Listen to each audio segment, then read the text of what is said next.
The lawyer's words hit me like a freight train. I now owned 4,000 acres of pristine Colorado mountain land, and apparently an entire subdivision of 340 homes sat right on top of it. My grandfather, William Hartwell, had died 3 weeks ago at 92, and I'd flown to Boulder from Seattle expecting to inherit maybe some old photos and his beat-up truck. Instead, I sat in a mahogany-paneled office learning that Grandpa had been quietly collecting rent from something called the Pine Ridge Estates Homeowners Association for the past 30 years. The kicker? Their lease expired yesterday. Your grandfather was very particular about the terms, Attorney Morrison said, sliding a thick folder across his desk. The HOA has been paying $10,000 monthly to lease the land. The agreement explicitly states that upon his death, the lease terminates, and the new owner has full discretion over renewal terms. I flipped through the documents, my hands shaking slightly. So they're literally sitting on my property. Every single house, the clubhouse, the tennis courts, the swimming pool, all of it. Your grandfather owned this land long before Pine Ridge Estates was developed in 1994. The developer at the time, Cornerstone Properties, approached him about purchasing the land. He refused, but agreed to a 30-year lease instead. The implications crashed over me. I was 34 years old, working as a software engineer, drowning in Seattle rent, and suddenly I owned a mountain. Not just any mountain, but one with an entire community perched on it. What happens now? I asked. Morrison leaned back in his chair. That's entirely up to you. You could renew their lease at the same terms, renegotiate, or refuse to renew altogether. Legally, they're now month-to-month tenants at your discretion. I spent that night in Grandpa's old cabin, the only structure he'd kept for himself on the property, situated at the highest point of the mountain. From the wraparound porch, I could see the twinkling lights of Pine Ridge Estates spread out below like a constellation. 340 homes, probably over 1,000 people, all living on land that now belonged to me. The cabin smelled like pine and old coffee. Grandpa's things were everywhere, untouched since his death. I found his journals in a cedar chest, decades of meticulous notes about the property, the wildlife, the seasons. And extensive notes about the HOA. March 15, 1995. HOA president came by demanding I pave the access road, told him to read the lease. I maintain the road as I see fit, not as they demand. July 3, 2001. HOA sent letter threatening legal action because I wouldn't remove dead trees they claimed were unsightly from my own land outside their development. These people have no shame. December 12, 2010. New HOA President Patricia Hendricks seems reasonable, first decent conversation I've had with them in years. April 8, 2018. Patricia retired. New president is a woman named Karen Bloomfield. God help me. The entries about Karen Bloomfield grew increasingly frustrated. Apparently, she'd spent the last 7 years trying to force Grandpa to make improvements to the mountain, demanding he clear hiking trails, remove wildlife, and even prohibiting him from using his own land in ways she deemed incompatible with the community aesthetic. I stayed up until 3 in the morning reading. By dawn, I understood why Grandpa hadn't renewed the lease terms in his will. He'd wanted me to have a choice, but he'd also wanted leverage over an HOA that had made his final years miserable. The next morning, I drove down the winding mountain road into Pine Ridge Estates. The development was impressive, I had to admit. Sprawling homes with immaculate lawns, perfectly maintained streets, decorative lampposts every 50 feet. It looked like something from a magazine spread. I pulled up to the clubhouse, a massive building with stone facades and towering windows. According to Morrison, the HOA board met every Tuesday morning. Today was Tuesday. The meeting room was packed. At the head of a long table sat a woman in her early 50s with a severely styled blonde bob, wearing a white blazer that probably cost more than my monthly salary.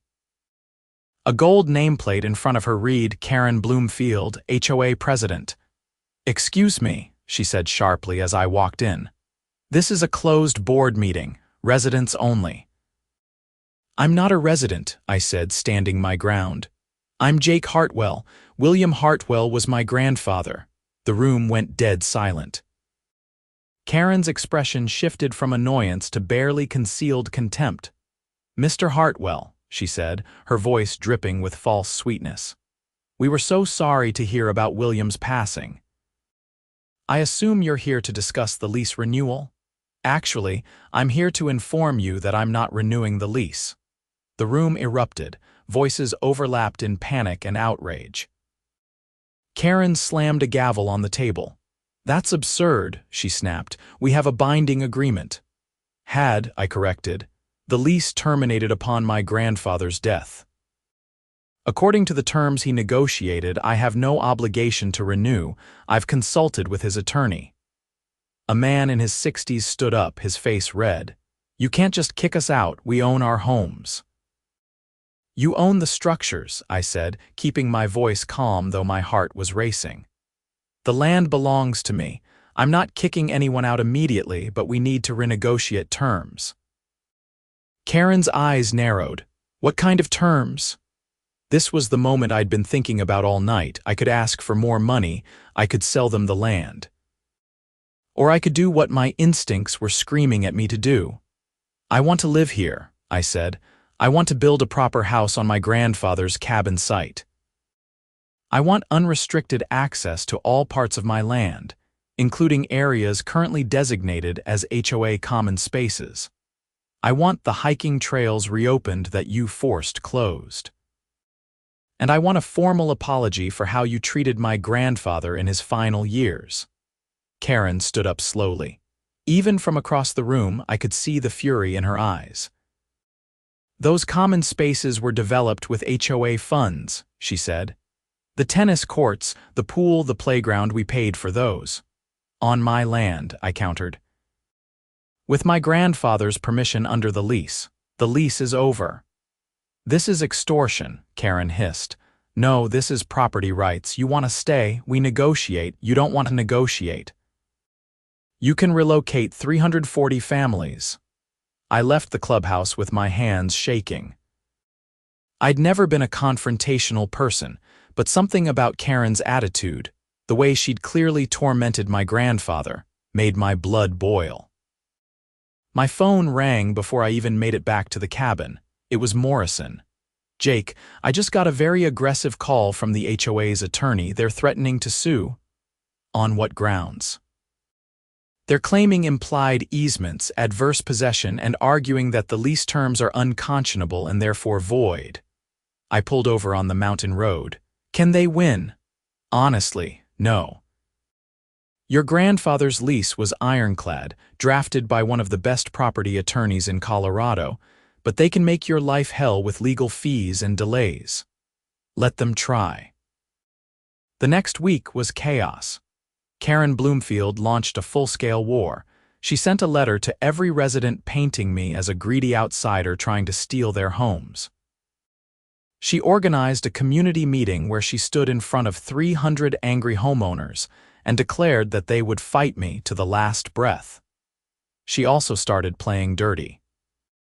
I came back to the cabin one afternoon to find an inspector from Boulder County waiting for me. "Mr. Hartwell, I'm here about the numerous complaints we've received about this structure. I need to conduct a safety inspection." The inspector spent 3 hours documenting every minor code violation in Grandpa's 60-year-old cabin. 2 days later, I received a citation demanding $30,000 in repairs, or the cabin would be condemned. Morrison was furious when I showed him the citation. "This is harassment." The cabin was grandfathered under code. These violations are bogus. But fighting it meant lawyers and time. Karen knew exactly what she was doing. She wasn't done. The HOA filed an emergency injunction claiming I was planning to bulldoze homes. A complete lie. When that was dismissed, they organized a protest at the base of the mountain, blocking the access road. Sheriff's deputies had to disperse them. Karen appeared on local news, tears streaming down her face, talking about how her community was under attack from a heartless millennial who wanted to destroy their lives. I watched the broadcast from the cabin, stunned. She was lying through her teeth, making me sound like a monster when all I wanted was to keep my grandfather's land and maybe make a life here. My phone buzzed. It was my sister Claire calling from Portland. "Jake, what the hell is going on? You're on the news," I explained everything. Claire listened quietly, then said, "You need to fight back. Grandpa left you this for a reason." She was right. I'd been reactive, but it was time to take control. I called Morrison. "I want to pursue every legal option. If they're going to play dirty, I need to know what leverage I have." He scheduled a meeting for the next morning. When I arrived at his office, he had 3 other attorneys with him. "We've been researching," Morrison said. "The HOA has been operating under the assumption that they have certain permanent rights to the land. They don't. More interesting, we've discovered they may have violated the original lease terms multiple times." One of the other attorneys, a sharp-eyed woman named Patricia Chen, opened a laptop. "The lease specifically prohibits commercial activity on the land without your grandfather's written consent. We found evidence that the HOA has been renting out the clubhouse for private events, weddings, corporate retreats. They've made over $200,000 in the last 5 years alone." "That's a material breach of contract," Morrison added. "You could have grounds to demand immediate eviction of the entire development if you wanted to push it."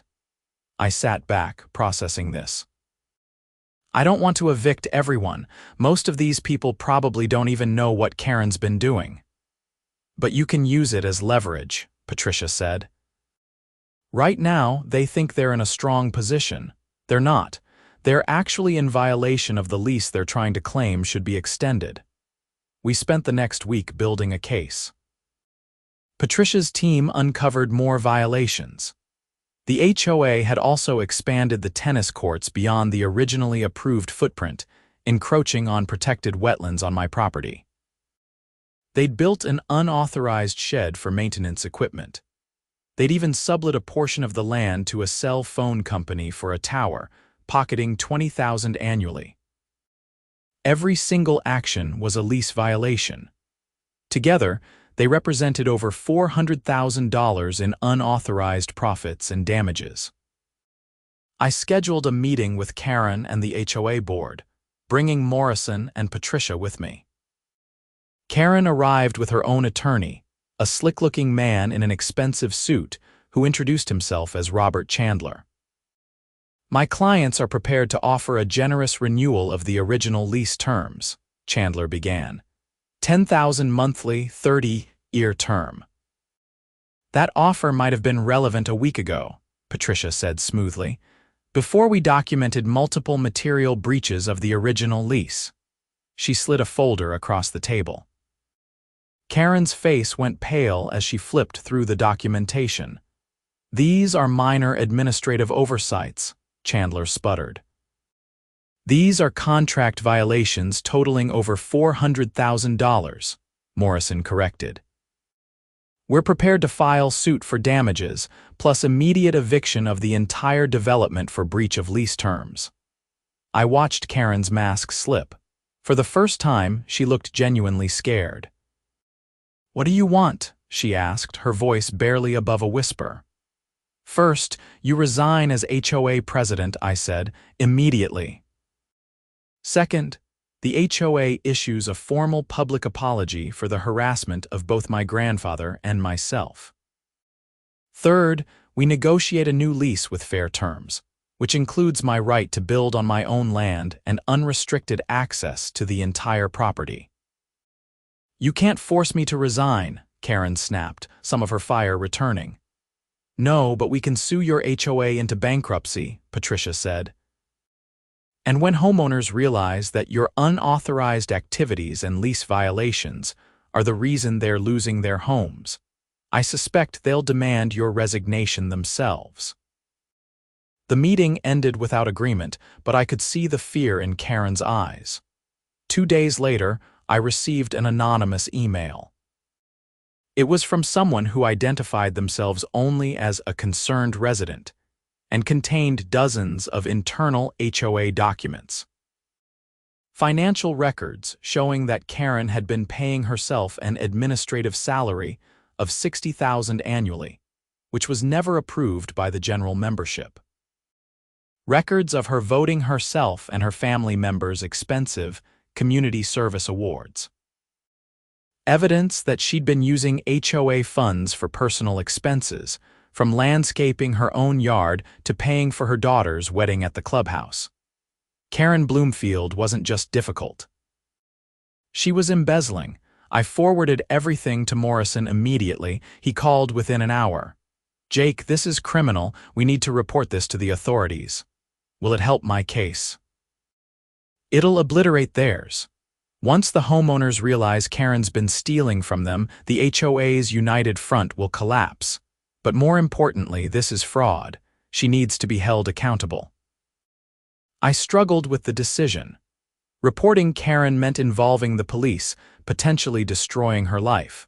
But she tried to destroy mine, and she definitely made Grandpa's final years miserable.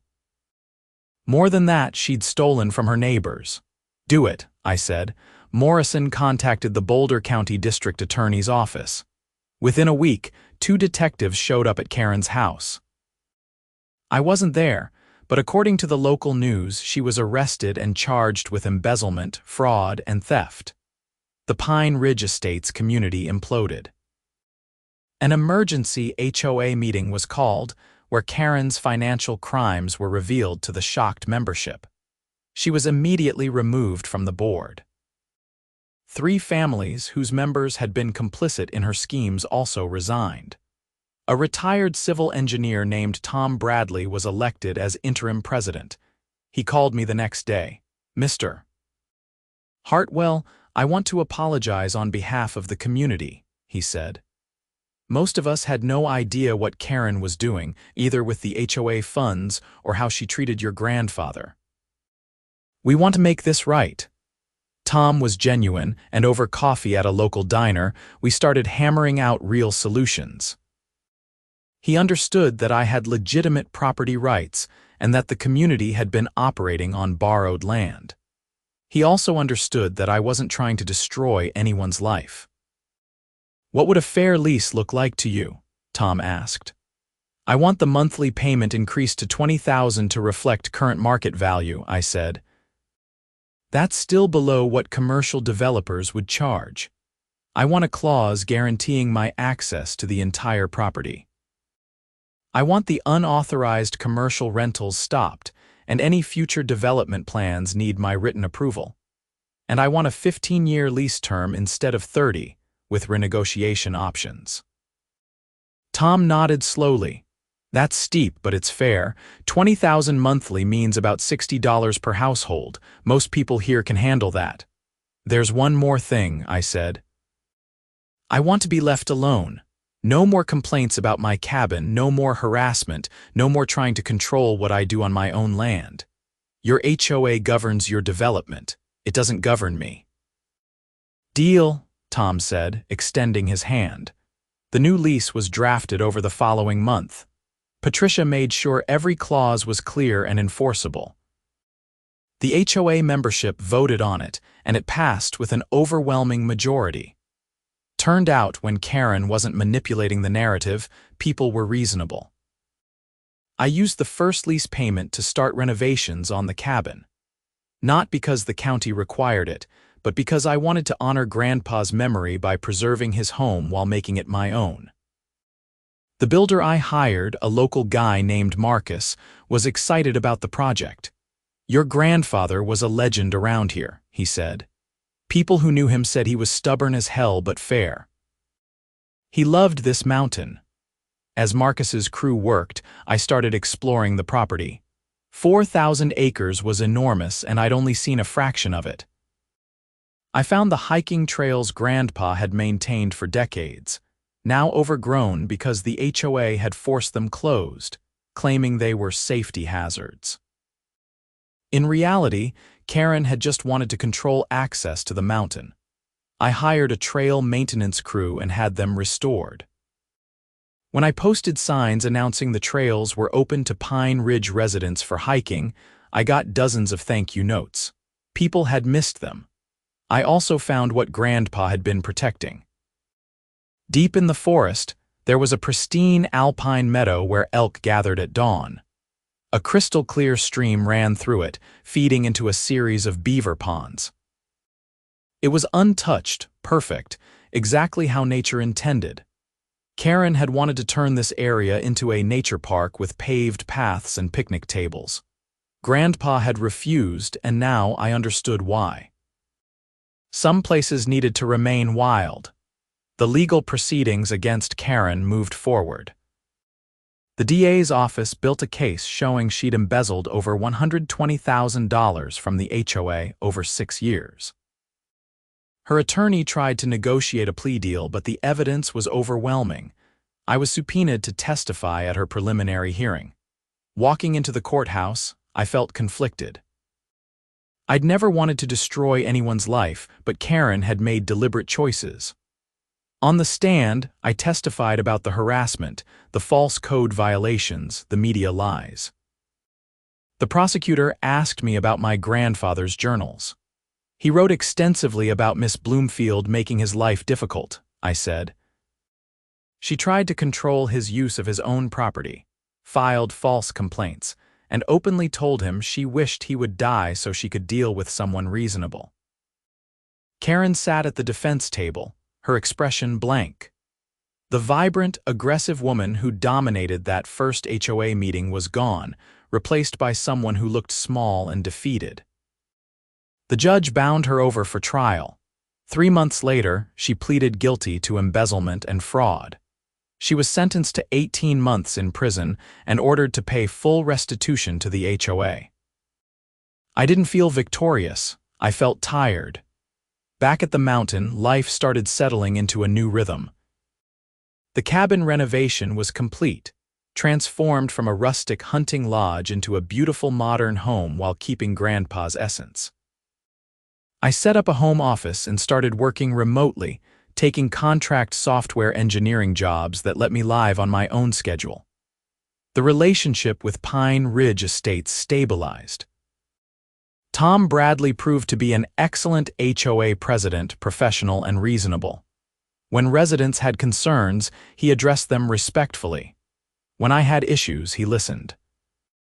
There were still occasional problems. A few residents who'd been loyal to Karen continued to see me as the enemy. I'd get dirty looks at the grocery store or find my mailbox vandalized. But they were a minority, and most people appreciated that I could have done far worse.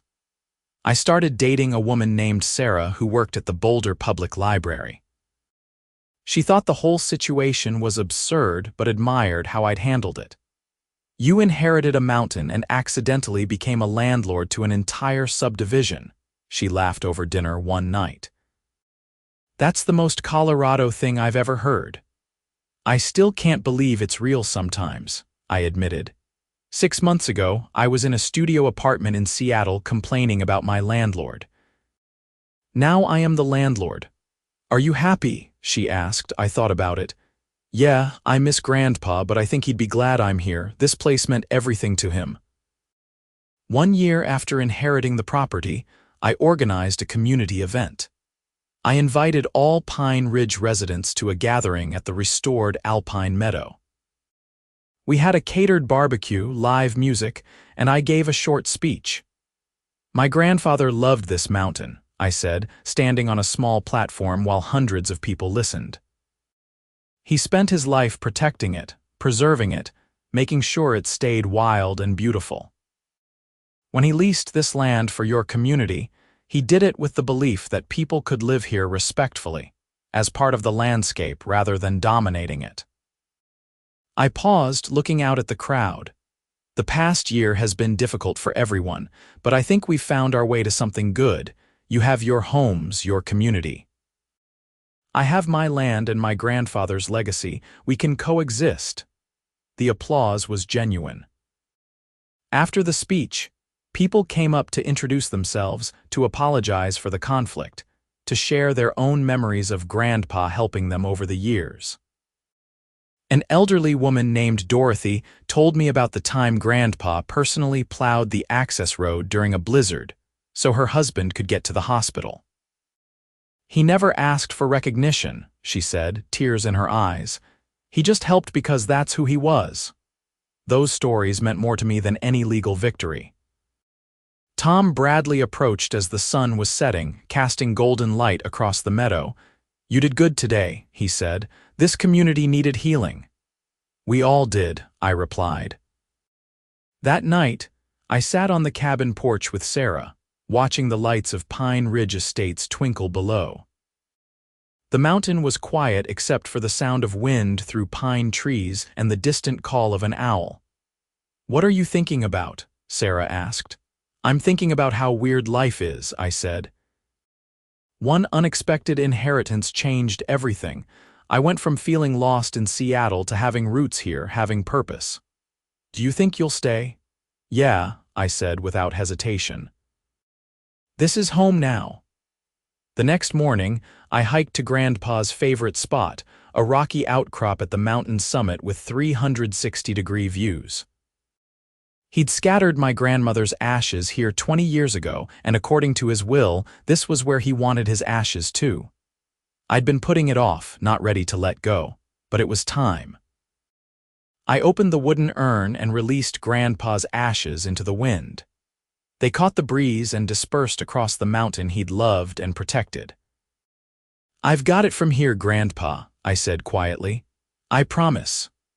Over the following months, I continued making the property my own while respecting its wild character.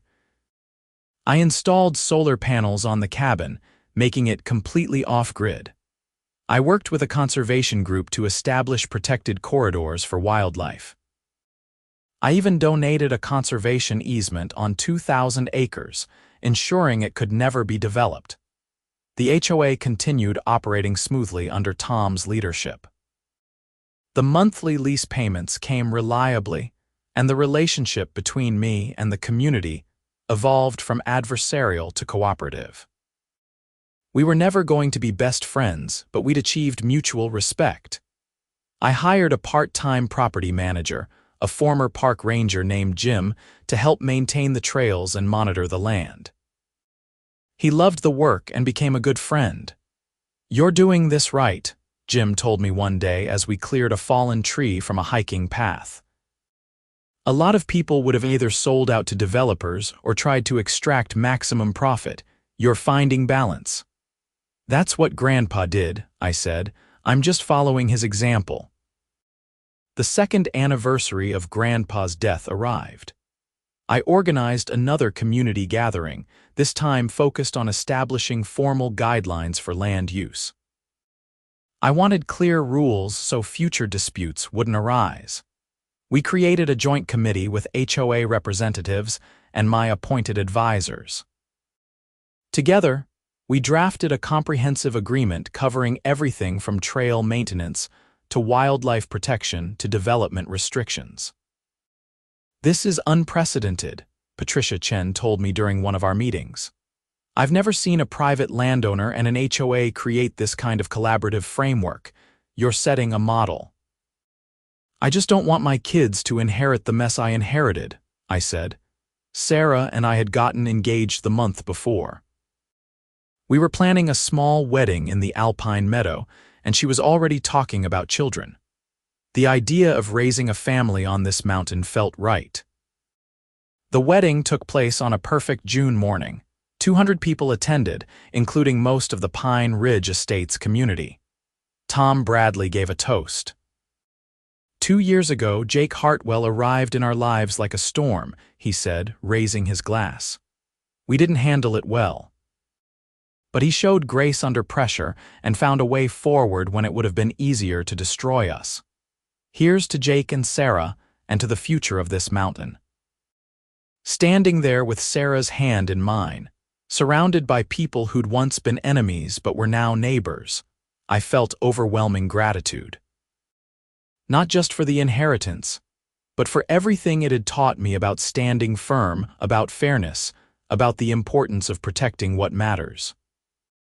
After the wedding, life settled into a peaceful routine. I took a permanent remote position with a tech company, giving us stable income beyond the lease payments. Sarah transferred to the Boulder Library and started a community reading program for Pine Ridge kids. We converted one of Grandpa's old storage buildings into a small education center, hosting programs about mountain ecology, wildlife, and conservation. The HOA funded field trips for local schools to visit the property. Karen Bloomfield was released from prison after serving 14 months. I heard she moved to Arizona to live with her daughter. Part of me hoped she'd found some peace, but mostly I just hoped she'd stay far away. The property continued to thrive. Jim documented increasing wildlife populations as the protected lands provided safe habitat. We had elk, black bears, mountain lions, countless bird species. The beaver ponds expanded, creating wetlands that attracted even more biodiversity. One afternoon, about 3 years after the inheritance, I was hiking with Sarah when we encountered a family from Pine Ridge on one of the trails. Their kids, maybe 8 and 10 years old, were excitedly photographing wildflowers. "Thank you for opening these trails," the father said. "Our kids have learned so much up here. It's incredible." Watching those children explore the mountain with wonder, I understood something profound. This wasn't just my inheritance. It was a trust, a responsibility to protect something larger than myself. Grandpa had understood that. He'd fought Karen and the HOA not out of stubbornness, but because he knew unchecked development and control would destroy what made the mountain special. Now it was my turn to be the guardian. Sarah and I built a small guest house near the cabin for visiting family. My sister Claire came often with her kids, who loved the mountain as much as I did. Mom visited and cried when she saw how well I'd preserved Grandpa's legacy. "He would be so proud," she said, looking out from the porch at the sunset. "You fought for this place like he did." "I just tried to do right," I said. "That's exactly what he did." The HOA continued to function well. After Tom's term, a younger couple named David and Jennifer Martinez took over as co-presidents. They brought fresh energy and new ideas, always respectful of the land and our agreements. We had occasional disputes. A resident wanted to expand their deck beyond the approved footprint. Someone complained about bare sightings near the playground. Each issue was resolved through conversation and compromise, nothing like the warfare of those early days. I invested some of the lease income back into the property, building a small cabin near the northern border as a writer's retreat. We rented it out to authors and artists looking for solitude. The income funded more conservation work. Jim retired, and I hired his daughter Rachel, who had a degree in environmental science. She started a monitoring program tracking the health of the ecosystem over time. "This is a remarkably intact landscape," Rachel told me after her first comprehensive survey. "The fact that you've resisted pressure to develop or commercialize, it means species that are struggling elsewhere are thriving here." That made every difficult moment worthwhile. 5 years after the inheritance, Sarah and I welcomed our son, William, named after Grandpa. Holding him on the cabin porch, looking out at the mountain that was now his legacy too, I felt the weight and gift of what I'd been given. "This is yours someday," I whispered to him. "And you'll protect it like Grandpa did, like I'm doing. You'll keep it wild." Pine Ridge Estates threw a community celebration for William's birth, which surprised me. But we'd become genuinely integrated into the community by then. These weren't just tenants anymore. They were neighbors. I established a formal land trust, ensuring that the property would be protected even after my death. The trust's board included family members, HOA representatives, and conservation experts. No single person could make decisions that would compromise the mountain's integrity. Patricia Chen helped structure it. "You're building something that will last generations," she said. "Most landowners don't think this way." "Grandpa taught me to think long-term," I said. "This isn't about me, it's about what comes after." The years passed peacefully. William grew into a curious toddler who loved hiking with me, riding on my shoulders as we explored the trails. Sarah's reading program expanded, and she published a children's book about mountain wildlife that became a local bestseller. I wrote my own book too, documenting the story of the inheritance and the battle with the HOA. I was honest about my mistakes and Karen's crimes, but I tried to be fair, to show the complexity of the situation. The book sold modestly but resonated with people dealing with their own property disputes and HOA conflicts. Karen's name appeared in the news one more time. She'd been arrested again in Arizona for fraud related to a different organization. Some people never changed. I felt sadness more than anger. What a waste of a life, always trying to control and manipulate instead of just being honest. On what would have been Grandpa's 100th birthday, I organized a memorial celebration. We dedicated a plaque at the summit outcrop. William Hartwell, 1930 to 2024. Guardian of this mountain. He understood that we don't own the land, we borrow it from the future. Over 200 people hiked to the summit for the ceremony. Former HOA presidents, neighbors, conservationists, family. Even some of the people who'd initially opposed me showed up to pay respects. "Your grandfather was a pain in my rear end," one elderly resident said, making everyone laugh. "But he was right about protecting this place. I'm glad you carried on his fight." Standing there at the summit with my family and community, I reflected on the journey. It had started with shock and conflict, with a war I never asked for against people who saw me as a threat. But through standing firm on principle while remaining open to compromise, we'd found a way forward. The mountain remained wild. The community thrived. The future was protected. That night, back at the cabin with Sarah and William asleep, I sat on the porch one more time.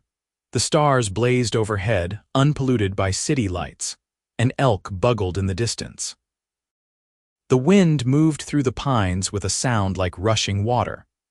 I thought about that first day in Morrison's office, learning I'd inherited 4,000 acres and an entire subdivision. I thought about Karen's fury, the legal battles, the fear of losing everything. But mostly I thought about Grandpa, stubborn and principled, fighting for decades to protect this place. He'd given me more than land. He'd given me purpose, roots, a connection to something larger than myself. "I kept my promise, Grandpa," I said quietly to the night. "I've got it from here." The mountain had no response except the eternal wind, but somehow I knew he heard me. And in the peaceful darkness, surrounded by the wild land I'd fought to protect, I felt certain I'd done exactly what he'd hoped I would. The war that started the day I inherited my grandfather's mountain had ended not with destruction, but with understanding. The 340 homes of Pine Ridge Estate still sat on my land, but now they belonged there, part of a larger story about learning to share space, respect boundaries, and protect what truly mattered. Tomorrow I'd wake up and continue the work. There would be trails to maintain, wildlife to monitor, disputes to resolve, and a son to teach about the responsibility of stewardship. But tonight, I simply sat in gratitude, a guardian of the mountain, continuing a legacy that would outlast us all. The inheritance had changed my life completely, transforming me from a rootless software engineer into something I never expected.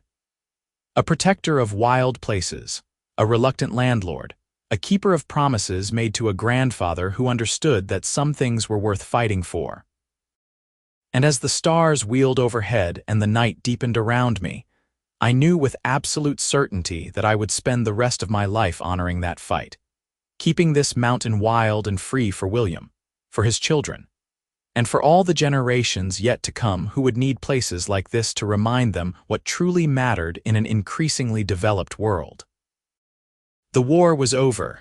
The mountain had won, and I was home.